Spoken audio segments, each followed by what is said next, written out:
Bien, estamos con el juez de paz del distrito, el doctor Fernando Goñi Pisano. Vamos a charlar un poquito con él de temas donde tiene injerencia precisamente el juzgado, y uno de los más importantes en el tema familiar, tema de violencia familiar, que no es un tema nada lindo, pero que bueno, lamentablemente existe, y a veces las estadísticas cuando las conocemos hasta nos sorprenden y nos meten un poquito de miedo, ¿no? Fernando, ¿cómo estás? Hola, ¿qué tal? Buenos días. Sí, la verdad que sí, es un tema que lamentablemente se ha presentado en nuestra sociedad y que ha ido creciendo con el correr de los años, a pesar de todas las campañas o de todas las actividades que realiza el Estado. A nosotros nos toca estar en la parte, digamos, que persigue hacer cesar los hechos de violencia, ¿no? Nos toca dictar las medidas para tratar de sacar a la persona de esa situación de violencia que está viviendo y que esas situaciones o hechos dejen de suceder. ¿Ustedes marcan perimetrales, marcan distancias? Exacto, dentro de la ley 12.569, que es la que da inicio a toda esta protección sobre la violencia familiar, hay una diversa cantidad de medidas que se pueden dictar, que van desde el cese de los actos de perturbación, la exclusión del hogar, los perímetros de circulación, la prohibición de contacto, la prohibición de tenencia de armas, diversas medidas que obviamente se dictan, las que están relacionadas con cada hecho en particular, ¿no? Siempre persiguiendo, o sea, no es una herramienta que permite reemplazar otros juicios, sino que tiene carácter preventivo e inmediato, persiguiendo hacer cesar ese hecho de violencia, ¿no?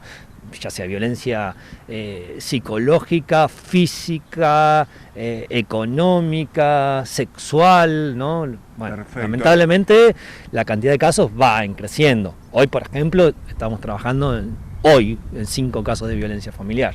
Hoy solo en 5 casos. Exacto. Y pasa mucho hay días que hay menos, pero hoy un día que podríamos considerarlo normal, digamos. Fernando, muchas veces la noticia que trasciende es cuando se violan esos perimetrales, sí. Entonces la policía tiene que ir, detener a la persona. No todos los involucrados en esto comprenden la gravedad de violar una perimetral. No, por supuesto, porque violar una orden judicial implica un delito penal, ¿no? Está penado por el artículo 239 del Código Penal, que tiene consecuencias graves. Sí, que afectan la libertad de las personas. La parte esa punitiva, nosotros estaríamos como una parte preventiva, ¿no? De intentar que la parte civil, digamos, que intentar de que esa situación de violencia cese. La parte punitiva es propia, ¿no? del fuero penal y de la ayudantía fiscal, que es la encargada de llevar adelante la acusación, digamos, ¿no? Bien. Otro de los temas que también me imagino es de mucha actualidad, no sé si habrá tanto reclamo, a veces toman notoriedad pública cuando el padre divorciado no hace los aportes obligatorios y la mamá se ve en una situación de indefensión económica, ¿no? Bien. Sí, dentro de la competencia del juzgado de paz tenemos injerencia en todas estas situaciones de familia, ¿no? Ya sea el divorcio vincular, todas las derivadas del cuidado, de la responsabilidad parental, digamos, ¿no? El cuidado personal, el derecho de comunicación y todo lo vinculado con el derecho alimentario. La verdad que la reforma legislativa de unificación del Código de Comercio y el Código Civil ha traído bastantes reformas respecto a toda esta temática.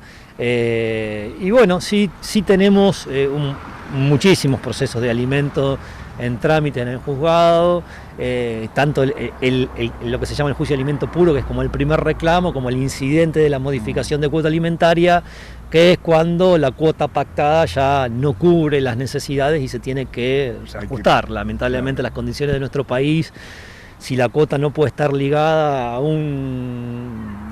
a una variable, digamos, como podría ser el salario del alimentante en caso de que tuviera un empleo formal y registrado, rápidamente queda desfasado. Exactamente, entonces hay que ir buscando herramientas que nos permitan, ¿no?, proteger el valor adquisitivo de esa cuota alimentaria, como para que la pensión llegue al alimentado y pueda subsistir dignamente, ¿no? Bueno, se conocieron también a nivel nacional, ¿no?, algunos hechos como ejemplificadores donde, por ejemplo, le sacaban el carnet de conducir, no lo dejaban entrar a la cancha de fútbol del equipo preferido, referido. ¿Existen esas herramientas? Sí, esas herramientas fueron incorporadas con esta legislación que yo te digo que no están enumeradas taxativamente, sino que el Código Civil permite al juez tomar cualquier medida que presuponga que va a producir que el alimentante pague con la pensión.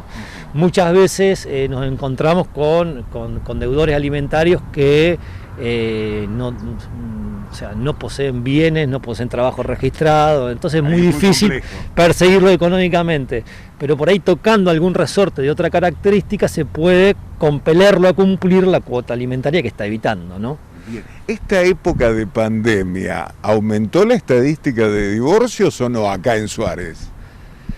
No tengo el número preciso, pero me animo a decirte que no, o por lo menos no, claro, sí, no se ha reflejado un aumento notorio en la estadística del juzgado del juicio de divorcio. No quiere decir que no haya más separación personal, porque obviamente es una cuestión fáctica, ¿no? Sí. Nosotros vemos lo que llega al juzgado, nada más no es un reflejo de una estadística social, digamos, ¿no?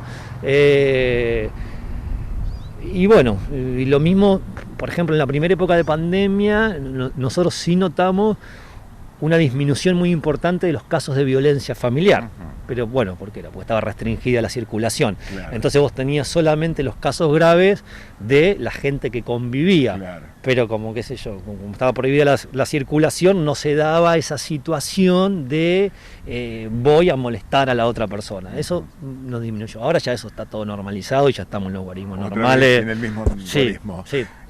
Bueno, y por último, Fernando, con respecto a las elecciones, todavía no han llegado las directivas finales. El juzgado tiene un papel a cumplir, pero con limitantes también. Sí, nosotros, exactamente. El juzgado, por ley, dentro del proceso eleccionario, es, por un lado, fuerza ejecutora de las decisiones que toma la Junta Electoral, y por el otro lado, lo que hace es garantizar al elector el derecho a voto. O sea, cualquier elector que se vea impedido de ejercer su voto por una cuestión que considera errónea, puede venir al juzgado y presentar un amparo electoral. Esa es la función esencial del juzgado en esta y en todas las elecciones, digamos, ¿no?